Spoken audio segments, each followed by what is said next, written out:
As many of you know, I grew up on a farm. I was working with the soil to produce food for the world and feed for livestock that in turn would give us meat and milk.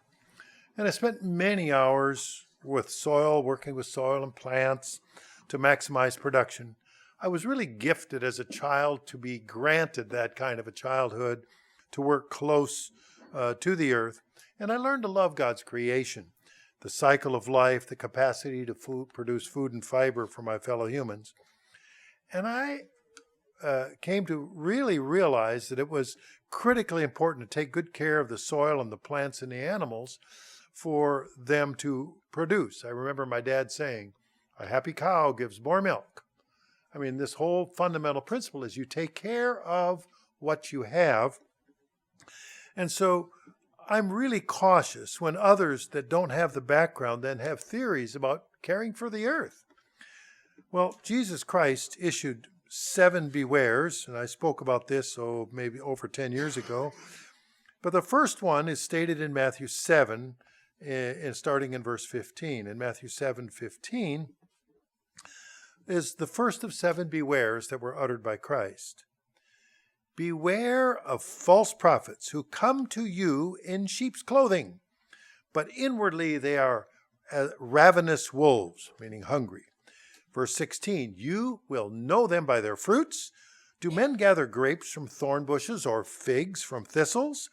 Even so, every good tree bears good fruit, but a bad tree bears bad fruit. A good tree cannot bear good fruit, or a good tree cannot bear bad fruit, nor can a bad tree bear good fruit. Every tree that does not bear good fruit is cut down and thrown in the fire. Therefore, by their fruits you shall know them. So, we're warned. Beware of false apostles, false prophets. And you say, well, I'm not going to be fooled by that. So then we turn to 2 Corinthians 11:14. In 2 Corinthians 11:14, we have this warning that Paul gave to the Corinthian church. 2 Corinthians 11:14. For such are false apostles, deceitful workers, transforming themselves into apostles of Christ. Wow. So people are deceitful, they're false apostles, and they want to make it look like they're apostles of Christ, carrying out Christ's word. And verse 14, and no wonder, for Satan himself transforms himself into an angel of light. Well, that's quite a deception, this becoming trying to pretend that you're an angel of light. Well, the apostles similarly offered several bewares, and Paul did in Colossians 2 in verse 8. In Colossians 2 verse 8, beware lest any man spoil you with philosophy and vain deceit, after the tradition of men, after the rudiments of the world, and not after Christ. In other words, taking our focus away from what God has ordained for us and shifting our focus in another direction. So be careful about philosophy, vain deceit, people who are deceitful workers, pretending to be apostles of Christ. Even Satan tried to transform himself into an angel of light. Well, the title of today's message is Beware of Mother Earth Theology. Beware of Mother Earth Theology. Well, I think it's kind of important to know what the terms mean. When it says beware, we look at Merriam-Webster, it says to be on one's guard, like beware of the dog. Or to take care of something, like beware of your wallet. In other words, be aware of it. To guard against, to watch out for, or to mind something. Then we take a look at what is the term theology. Our title, after all, is Beware of Mother Earth Theology. What's the term theology mean? It's the study, according to the Bing Dictionary, the study of the nature of God and religious belief. Interestingly enough, Augustine in the Middle Ages had called it a willingness to tolerate new theologies. So he assimilated Roman ideals into what was then called Christian theology. Now, This originally comes from the Middle Ages, the word theology, from theos, from the Greek theos meaning God, and logia, or logic. Merriam-Webster defines theology as the study of religious faith, practice, and experience, especially as it notes of God and God's relation to the world. So we're going to take a look at this theology, beware of Mother Earth theology. Well, it's a good place to start. It's Genesis. How about Genesis 1 and verse 12? 6 times in Genesis, God called his creation good. In Genesis 1:12, and the earth brought forth grass, and herb that yields seed according to its kind, and the tree that yields fruit, whose seed is in itself according to its kind. And God saw that it was good. Well, mankind was instructed then, was placed in this world, placed in the Garden of Eden. And if we're in Genesis, look at Genesis 2:15. And I'm going to read this in the King James Version. In Genesis 2:15, otherwise it'll be the New King James throughout. In Genesis 2:15, and the Lord God took the man was created, and put him into the Garden of Eden to dress it and keep it.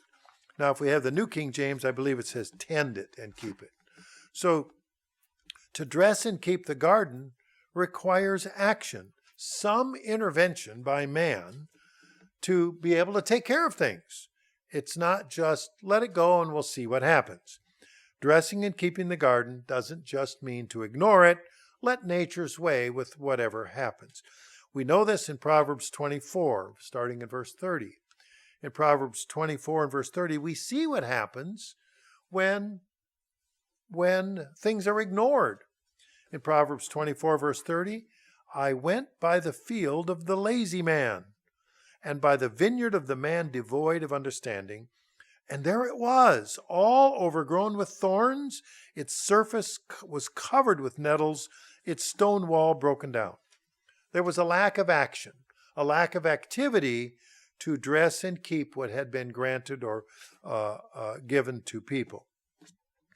And so we have this, this responsibility to dress and keep the garden, and a responsibility to take care of what we have.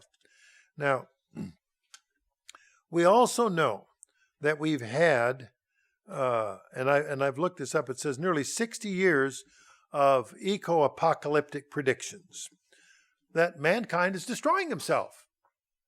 And those predictions have come about for much of my life, and this earth environmentalism appeals to many church members.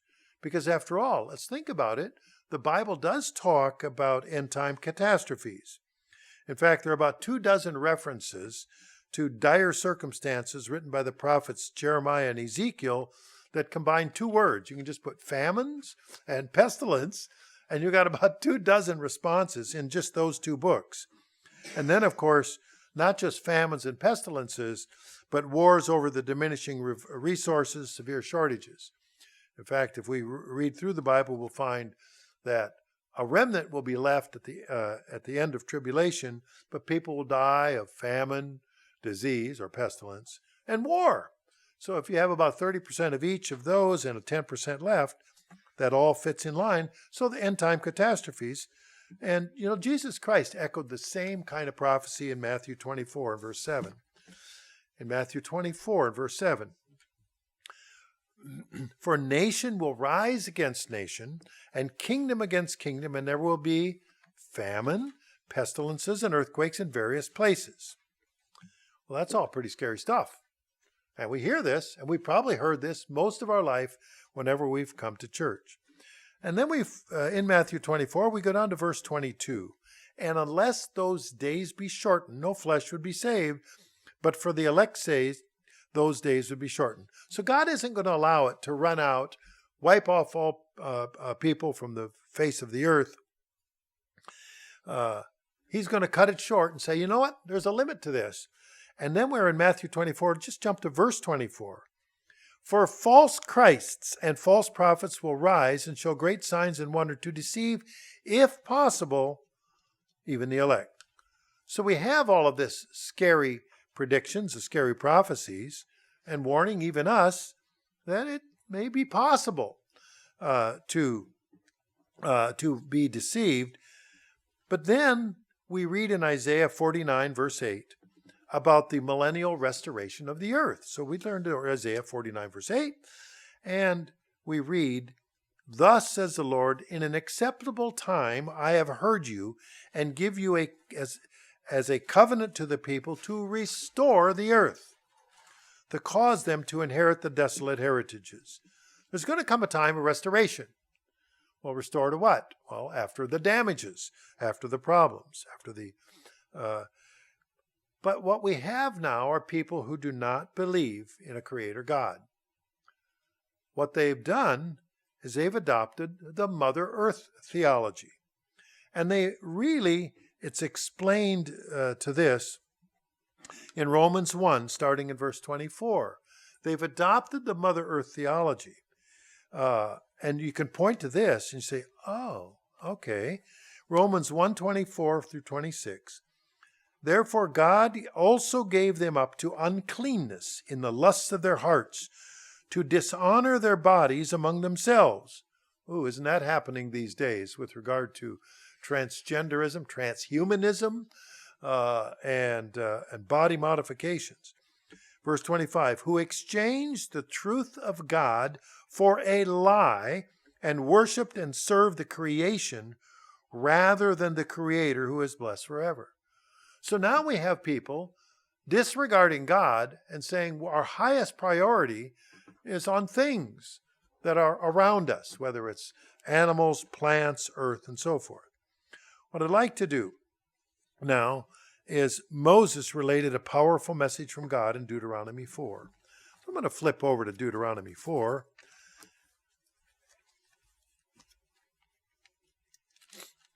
Learning the books of the Bible. There were 4 boys in the family. We practiced and practiced learning the books of the Bible. We figured we had them down. The little brother quite didn't catch up with the rest of us. So he was reciting the first 5 books of the Bible, and he had Genesis, Exodus, Leviticus, Numbers, and Dance Around with me. Well, he eventually got it. But in Deuteronomy 4, it's really a scary chapter in the sense that it's very blunt as to the message that's given. And it tells Israel, listen to God's law, the statutes and judgments, before you go into the promised land. Well, what is this promised land? The promised land that we're reading about here is a foretype, an antitype, ahead of time of the millennial kingdom of God, the ruling of God. So we're looking at it from that perspective with our understanding. In other words, we have to know what God expects from us. Verse 2 of chapter Deuteronomy 4, verse 2, "Don't add to the word or take from it, and keep the commandments." And then it goes through and it shows, it said, "You saw what the Lord did at Baal Peor, and God destroyed from among you all the men who followed Baal of Peor." Now, the Baal gods, there's a lot of Baal worship. We've looked at this before all over the world. There are, the reason they put Baal Peor, it's a particular location. But Baal are pagan gods relating to a geographic area. And each area had its own type of Baal worship. They had specialties in various places. And they would do, and as we'll get into, human sacrifice and a number of other things. So we go through Deuteronomy 4, and we, let's jump to verse 19. "Take heed lest you lift your eyes to heaven when you see the sun, moon, stars, all the hosts of heaven, and you feel driven to worship and serve them." Whoa. "Which the Lord God, your God, is given to all peoples under the whole heaven as a heritage." So some people worship the sun, moon, and stars. We call it astrology. There's a lot of the ancient religions that teach about various gods, God of the moon god, and so forth. But we back up a few verses, and up to verse Deuteronomy 4:15. "Take careful heed to yourselves that you saw no form when the Lord spoke to you at Horeb which is the same mountain as Mount Sinai, out of the midst of the fire, lest you act corruptly and make for yourselves a carved image in any form of any figure, the likeness of male or female, the likeness of any animal that's on the earth, or the likeness of any winged bird that flies in the air, or of the likeness of anything that creeps on the ground, or the likeness of any fish that's in the water beneath the earth. So don't be making gods out of those things. Don't be worshiping those things. No. In other words, those are creations of God, and we are not to create likenesses or worship them. Now, the first time that I visited Japan, I was amazed at how many of these colored fish, what do we call it? They're carp, in like a windsock, and they were everywhere. And this was, and I'm looking at, that's basically that was that culture, that society. And I thought back about this. These are likenesses, and it was talking about the vigor of that and of that particular fish, and how they want to be dominant like that one. And so you have these people around the world that are putting things to worship in place of the true God. So we read that about people worshiping the creation rather than the Creator, and we read here in Deuteronomy 4 about don't substitute false gods for the true God, or what does it say? Or you won't enter the promised land. We can bring that up to today. What happens if we worship false beliefs, false ideas? It's telling us by this prototype, we won't be entering the kingdom of God. That will be a barrier. We have to make sure that we are worshiping the true God and what the true God's expectations are. Now, we have a lot of people around the earth that are worshiping the very things that God has warned about. I just put it up, Native American religion. That's close to home. And there are many. It's not just one religion. There are many of those. So I thought, well, I'll just take a look and see what indigenous peoples here are doing. And you have Alaskan Native religion that practices animism and shamanism. Spiritual healers meditate with spirits. Might not be a good plan. Then you have the Crow Indians, the Earth Lodge religion, that they have a warm house dance that predicts occurrences such as the ghost dance for the return of ancestors or the world's end. Sounds kind of apocalyptic and spirit world. Of course, the ghost dance, this really started in 1888, where a particular fellow fell sick with a fever during an eclipse of the sun, which occurred on January 1st of 1889. Then when he recovered from his fever, he claimed that he had visited the spirit world and the Supreme Being and predicted that the world would soon end and be restored to a pure state in the presence of the Messiah. And he was later known as the Red Man's Christ because he began to preach his own version of religion. Then we have the Native Shaker religion. And this is where people would shake and twitch to the participants would brush off their sins. Well, that sounds kind of interesting. Rather not get involved in that one. In the same. And it's still practiced today. Then there's the Longhouse religion. And then there's a word I can't pronounce because it's in Nahuatl, which is a native Mexican language.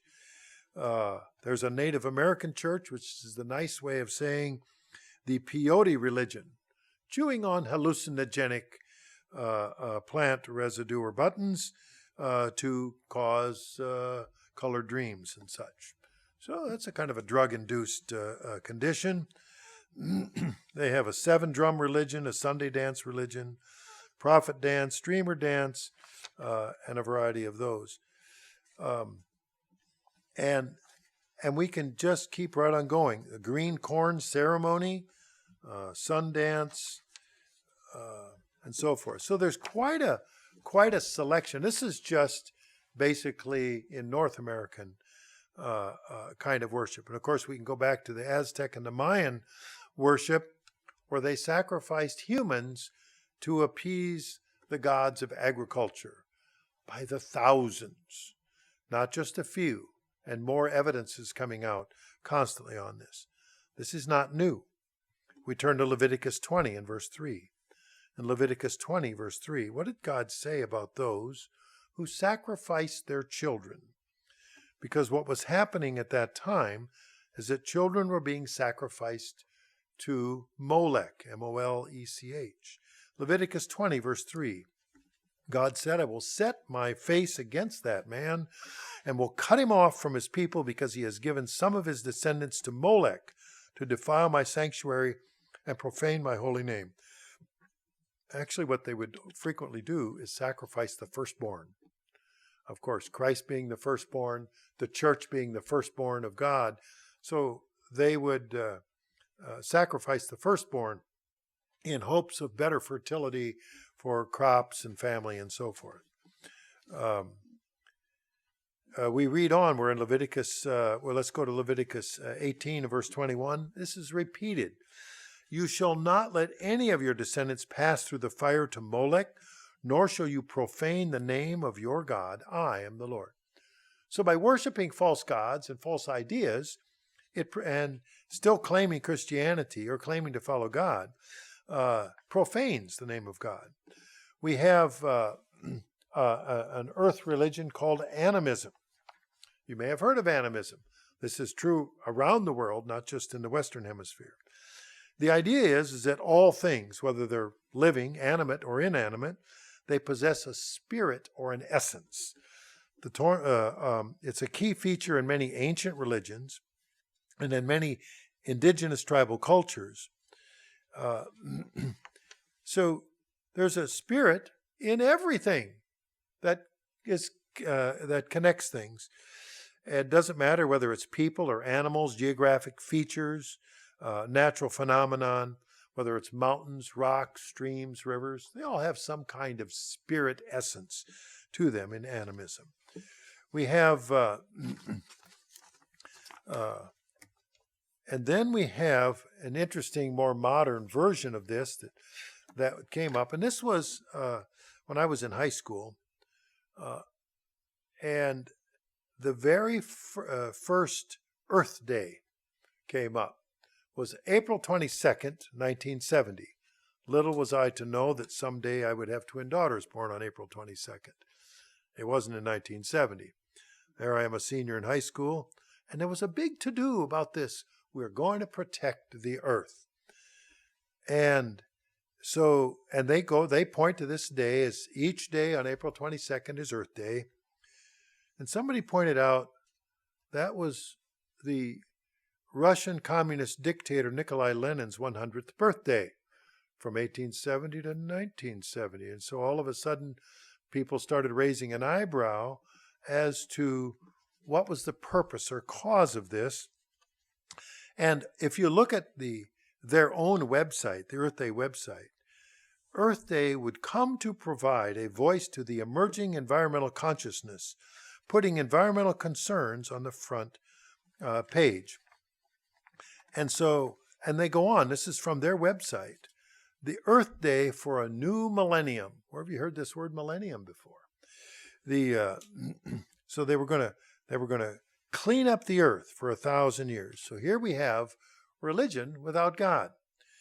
And so, and what are they basing this on? Well, you may have heard of a number of books, Rachel Carson's Silent Spring and so forth, and how they're going to fight to save the planet. It's interesting, though, much of what Rachel Carson wrote about has been debunked since then. And we've heard about how the DDT was all over the earth, and it was killing the vultures and the osprey and so forth. Well, it turns out, actually, the eggshells were weak because they were too closely inbred, and that caused the weakness in the eggs. And it wasn't exactly about it. But by then, malaria had been eliminated in the Western world in America, so we didn't need the DDT anymore, and the rest of the world could go suffer and hang, and so they still have the malaria. So there's some there's some challenges there with regard to that. But you have this whole fundamental idea that the earth is more important than any human potential. In fact, I got this interesting article the other day. A new form of burial will be allowed in California. The governor signed a bill into law that legalizes a process called natural organic reduction, NOR, as the reduction of human remains. This is an alternative method of final disposition that won't contribute emissions into our atmosphere and actually capture CO2, carbon dioxide, in our soil and trees. For each individual who chooses NOR over conventional burial or cremation, the process saves the equivalent of 1 metric ton of carbon from entering the environment. Well, this is interesting. So basically, you're going to compost yourself, and then to do that, you're going to save the world. What I find interesting is have you ever had a terrarium, or have you ever seen a terrarium? That's a self-contained environment. The earth is essentially a terrarium. You don't add anything, and you don't take anything away. It's always going to be in there.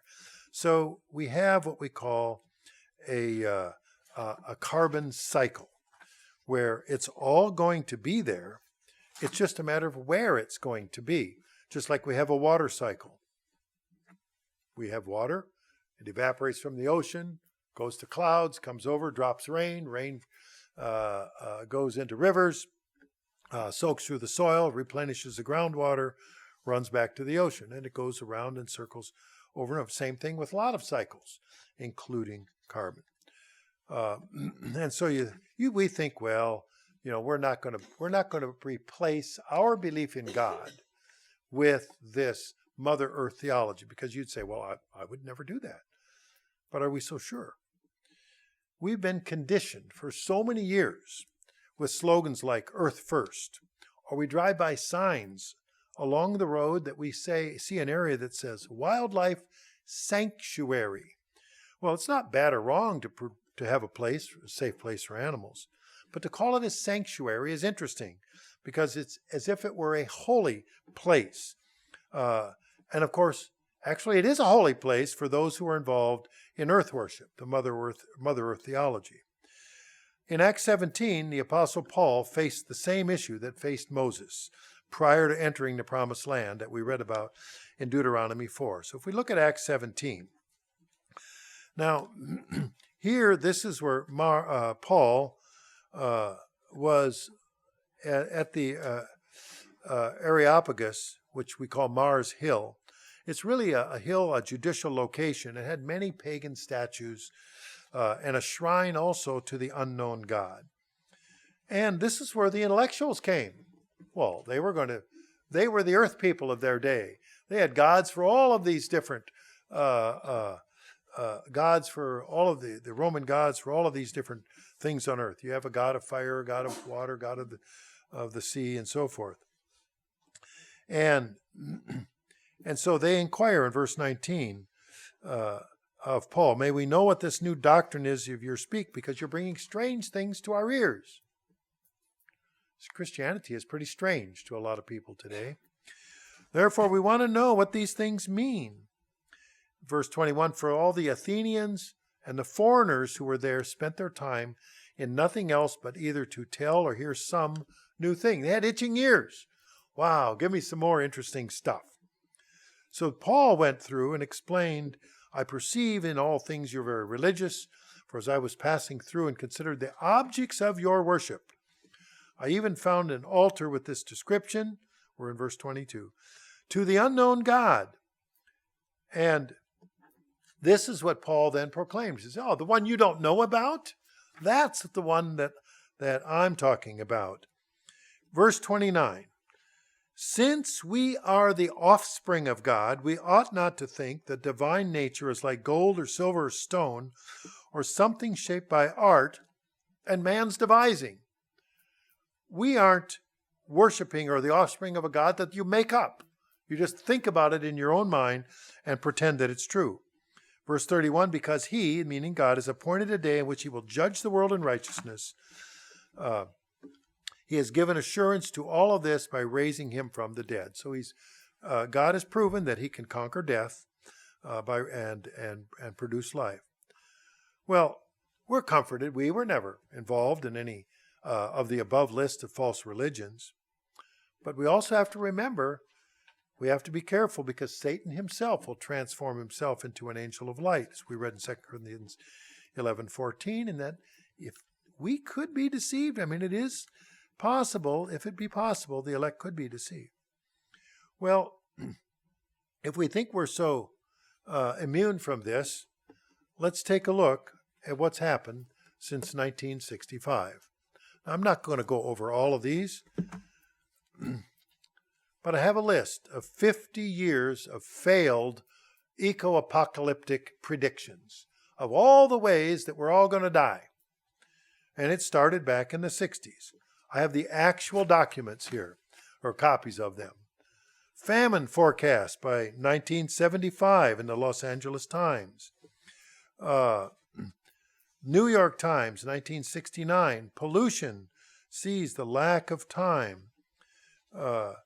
We have the Boston Globe. Scientists predict a new ice age by the 21st century. Hello, we are in the 21st century, 22 years in. In fact, I heard about that one in high school. Dr. Paul Ehrlich, noted ecologist in the Redlands, California newspaper, was scheduled to speak. I believe that was the guy that wrote about the population bomb, how we would not possibly be able to feed ourselves. Here we have in the Washington Post, 1971, scientists sees a new ice age coming. How cold have we been? As a practical matter, weather changes, climate changes, and it has for years. Brown University, a letter to the president, dire warning, December 3rd, 1972, about the future of the world.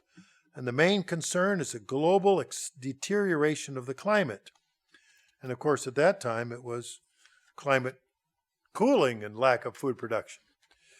We have space satellites in 1974 show a new ice age. It's coming fast. Time magazine, another ice age. Now we have, then the next wave comes, gas pairs away at the Earth's ozone. Remember the ozone hole? We were all going to fry. And they would give us all the data and statistics for that. New York Times, 1976, the Great Cooling. Or the acid rain is going to kill all the life in the Great Lakes. And we go on and on and on. Miami News, 1988, more droughts likely. And it gives a long forecast. Prepare for long, hot summers. Well, it seems like that's what summer is, right? Everywhere. Every summer I've ever known. Although there was a summer in 1889 that my great-grandfather noted was a year of no summer. And that's because I believe it was Mount Krakatoa in Indonesia exploded, the biggest volcano in the world, put a cloud layer up, went around like a ring around the upper atmosphere, blocked out the sun, and great-grandfather, no, I never knew him, but as a young man, they couldn't produce much hay that year because there wasn't enough growing days for that. So there are things that will occur. We read, rising seas, a threat to the islands in the Maldives. Rising seas could obliterate nations, 1989. It's interesting, I was at the feast in Estonia in 2016, and all of the global warming said we will raise the sea levels, and there will be a lot of problems as a result of that. The coast will come in. You know what the headlines were over there? I'm reading the newspaper. I read the English version, and it said, we've got a big political problem, a big stink, because all of the islands in the Baltic off of the Estonian coast, where in fact we go to the feast at, is a huge island in the Baltic. The ferry boats can't get to the smaller islands because the sea levels are lower. And because of that, they've ordered new ferry boats, But the ferry boats are coming from Turkey and Italy, and they are behind schedule, so these little islands can only be serviced by small ships or ferry boats, creating economic problems. And I come back to America, and they're telling me that the seas are rising, and I'm over there, and they're saying, we got big problems because the water level is dropping. Well, that's a little odd. Here we have one that snowfalls are a thing of the past. Somebody didn't tell the weather that. And they're quoting, children just aren't going to know what snow is. That was in December of 2002. In the Guardian newspaper, the Pentagon tells the president, climate change will destroy us. 2008. NASA scientist says we're toast. I'm still looking for something that actually happened. In 2008, former presidential candidate Al Gore, then vice president, predicted that the North Polar ice cap would be completely ice-free in 5 years. Let's see, 2022 minus 2008, that would be 14 years. Now, as a history teacher, I know the Vikings sailed over the top of the earth during the medieval warm period, and they sailed up across the Arctic. They went to Asia, sailed all the way up the rivers to Mongolia. They sailed through Canada to Minnesota, okay? And you don't do that when it was icy. It was warmer then, and then it got cooler. So we have the measurements of Arctic Sea ice. Here's an interesting one that's somewhat timely. Thursday, July 9th, 2009.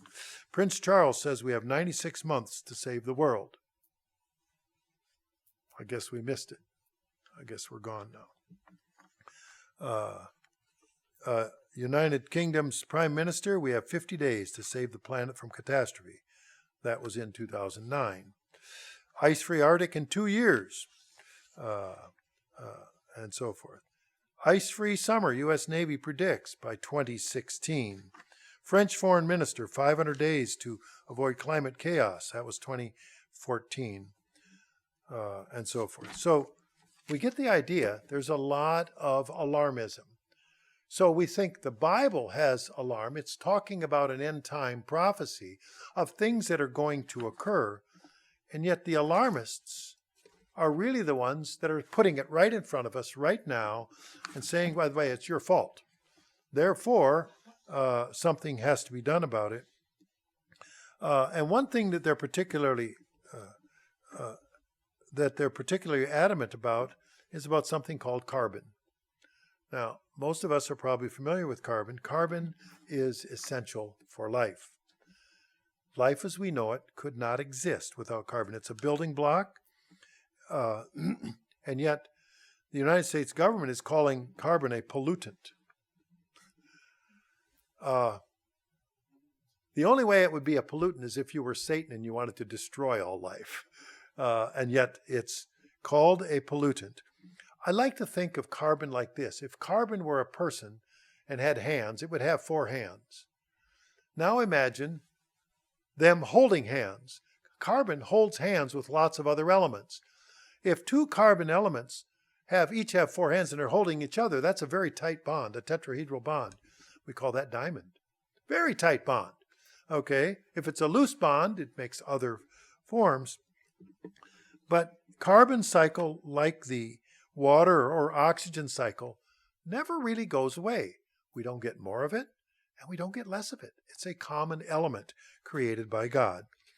I looked up here carbon cycle, and I found it interesting, and there's a carbon diagram, and it tells all about where carbon comes, just like the water cycle, just like the oxygen cycle, carbon cycle on land, and so forth, carbon cycle in the ocean, and it goes round and round, like a tire. This goes round and round and round. And yet we're told we have to modify everything. And religiously, people want to think, well, that's just dressing and keeping the garden. After all, it's doing something. But we're not removing the garden. We're taking care of the garden that we have that God has given us.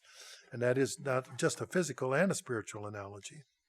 What we come to conclude after this nearly 60 years of false predictions is that the Mother Earth theology isn't really science, because science involves a study of reality. And God is a creator of real science, of reality. So what we find is, and I pulled up this interesting article about climate change is starting to look like a religion.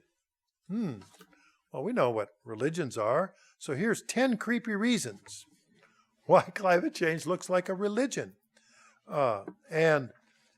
If we take a look at one of them is they have religious services and sacraments. So if you're going to be an earth worshiper instead of a God worshiper, you're going to have a mirror image of what you do. You're going to do certain things that are... now, I recycle everything we can. Okay, I want to do my part to take care of things and not create trash. In fact, we're pretty consistent about that, but I don't consider myself to be an earth worshiper. I just like to think that I'm taking good care of what's having to me. But you see, these things become a religious experience for earth worshippers. It isn't just funerals that are wasteful. For them, it's everything you do. Then there's also, they have their own evangelism. So just like when Jesus Christ said, go out and preach the gospel to all nations, they go out and preach Mother Earth theology everywhere. It's in schools. It's penetrated churches. They have their version of tithing, only they don't call it tithing. Well, you must pay a certain tax in order to somehow change the future, which of course they can't change. They can't change the weather, much less the climate. But if you pay a tax, that's somehow supposed to help. Then you have something called martyrdom. Found one article here where a guy set himself on fire at a big tennis match in order to protest climate change. So you have martyrs. They're willing to die for their faith. And then you have heretics, people who don't believe in the way. Just like there are people that refuse to accept the doctrines of God, there are people that refuse to accept the type of climate change or Mother Earth theology. The bottom line is that climate change is built on blind faith. I remember speaking to a friend of mine who was riding on an airplane, and he asked, the man says, well, what do you do? And he says, oh, I'm a minister. And the guy says, I don't believe in God. You know, that's all silly. And he said, and so my friend said, well, where did everything come from? Well, it just naturally evolved. My friend says, I don't have that much faith.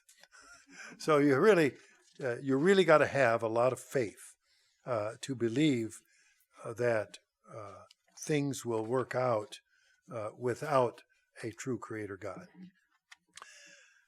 We've noticed, and I've went through a number of those over the past 60 years, and I'm sure it's gone on through history, but that's just the records I have, that when one false science or theology is debunked, there's another one that comes up.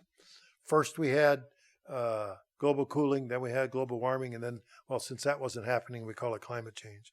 Let's turn to Matthew 12, starting in verse 43. In Matthew 12, verse 43, here's really what happens when one bad idea doesn't turn out. What happens to that? In Matthew 12, verse 43, when an unclean spirit goes out of a man, he goes through dry places, seeking rest and finds none. Then he says, I will return to my house from which I came. And when he comes, he finds it empty, swept, and put in order. Then he goes and takes with him 7 other spirits more wicked than himself, and they enter and dwell there. And the last state of that man is worse than the first. So it shall be with this wicked generation. Well, we can look in this a little bit. When an unclean spirit goes out of a man, goes to a dry place. Well, water represents the Spirit of God. And so, in other words, there's in many places in the Bible. And so this unclean spirit leaves a person and finds no rest. They're always restless, demons are. So he goes back. The person has put their life in order. So what does he do? he brings back other evil spirits with him to plague the person that he was left. So I'm going to look at this and saying every time a false science prediction fails, the Mother Earth theologists come up with another scary prediction in which we're all going to die sooner rather than later. And they assert that more control over people to influence social change. Now, as an economist, there is a term that we can use, and I teach this perhaps the first week of classes. It's called positive and negative externalities. A negative externality is the downside or an unintended consequence to someone who had no part in the making of the decision. So if a negative externality would be that somebody ran through an intersection and smacked your car. You didn't have any choice in that matter. They ran the stoplight and wrecked your car. That was negative. That hurt you. That was a cost to you. There's also positive externalities, like a new factory is going in down the street, so they resurfaced and built a bigger, faster road, and you have the benefit of using that road even though somebody else paid for it. So that's a negative externality I'd like to focus on here, because Mother Earth theology is quite willing to sacrifice people's well-being and even their lives to promote Mother Earth doctrine, which means nature above all. If people freeze in the winter, that's okay, as long as they don't disturb the earth to obtain energy. People can go hungry, they can starve to death, and that's okay, as long as they don't disturb the earth to obtain the energy for growing and the transport of food. It's a false dichotomy, for example, to think, a false choice, that electric vehicles are more environmentally friendly than what we call fossil vehicles. Batteries only store power. They don't generate electric power from nothing. Batteries must first be powered by oil, natural gas, hydroelectric, or nuclear power, solar or wind. They have to be powered somehow. Or any alternative, you can walk or ride a bicycle. And that's what much of the world does back into caveman days. In Jeremiah 5 and verse 31, in Jeremiah 5, we read, the prophets prophesy falsely. We've got a lot of those in the last 60 years. And the priests rule by their own power. Once they have power, they don't want to give it up. And my people love to have it so. There are some people that really go for that. They love to have it. They will go to those who want to tell them what to do. But what's the end of that verse in Jeremiah 5:31? But what will you do in the end? There's a decision to be made. We're in Jeremiah. Let's go to 14:4. In Jeremiah 14:4, the prophets prophesy lies in my name. I've not sent them, commanded them, nor spoken to them. They prophesy to you a false vision, divination, a worthless thing, and the deceit of their heart. Heard any of those before? False prophets? Lots of those coming our way, fast, thick and fast. We have to look beyond the false prophets of today to the destiny that God has given to us. And we can read about that, and we usually read this on the 8th day of the feast or the last great day, because our destiny is even beyond the millennial kingdom of God in Ezekiel 33. Last verse. In Ezekiel 37. Ezekiel 37, starting in verse 22. Then I say to them, thus says the Lord God, surely I will take the children of Israel from among the nations, wherever they've gone, and gather them from every side and bring them into their own land. And I will make into them one nation in the land, on the mountain of Israel, the government of Israel. And one king shall be king over them, and they shall no longer be two nations, nor they shall be ever divided in two kingdoms again.